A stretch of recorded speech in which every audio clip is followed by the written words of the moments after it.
A. Konflik di Timur Tengah. Timur Tengah merupakan wilayah yang syarat akan masalah keamanan dan konflik.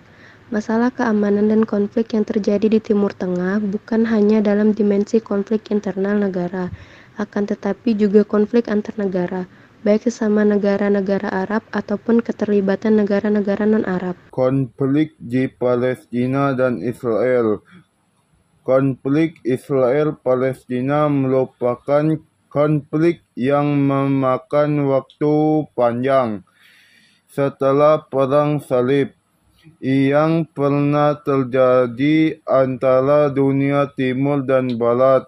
Konflik antara Palestina dan Israel telah berlangsung sejak tahun 1947. Konflik yang telah berlangsung selama 6 dekade ini menjadi konflik yang cukup menyita perhatian masyarakat dunia. A. Deklarasi Balfour. Konflik antara Palestina dan Israel berawal dari sebuah surat tertanggal 2 November 1917. Surat tersebut dari Menteri Luar Negeri Inggris, Arthur James Balfour, yang ditunjukkan kepada Lord Chilsworth, seorang anggota terkemuka komunitas Yahudi Inggris. Dalam surat itu, Balfour menyatakan Inggris akan mendukung aspirasi Zionis dengan memfasilitasi pembentukan sebuah rumah nasional bagi orang-orang Yahudi di Palestina. Surat itu menyatakan bahwa pemerintah Inggris mendukung Zionis untuk mendirikan negara bagi Yahudi di Palestina dengan syarat tidak merugikan hak-hak Palestina. Agresi militer Israel ke jalur Gaza.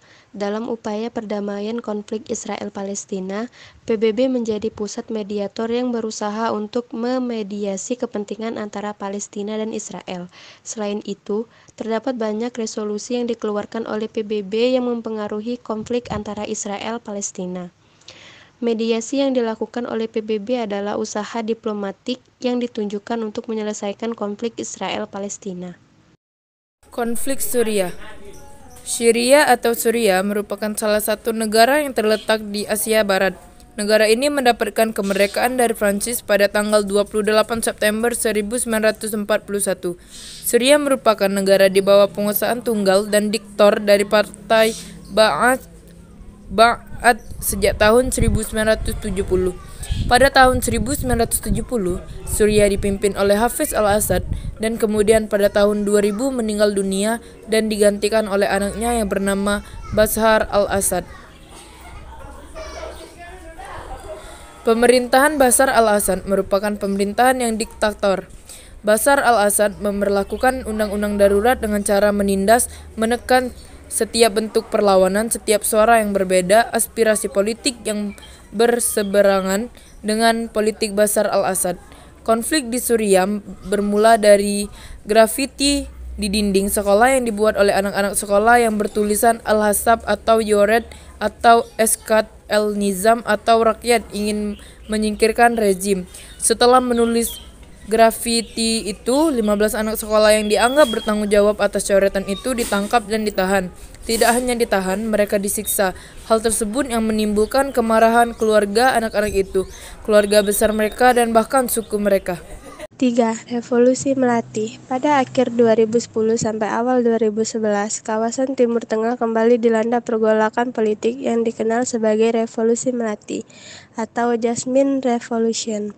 Revolusi Melati merupakan sebuah revolusi yang bertujuan untuk menumbangkan penguasa yang dianggap diktator.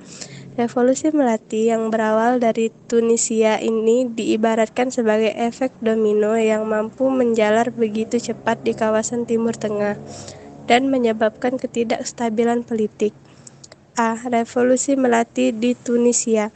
Revolusi di Tunisia bermula dari sebuah aksi self-immolation atau bakar diri.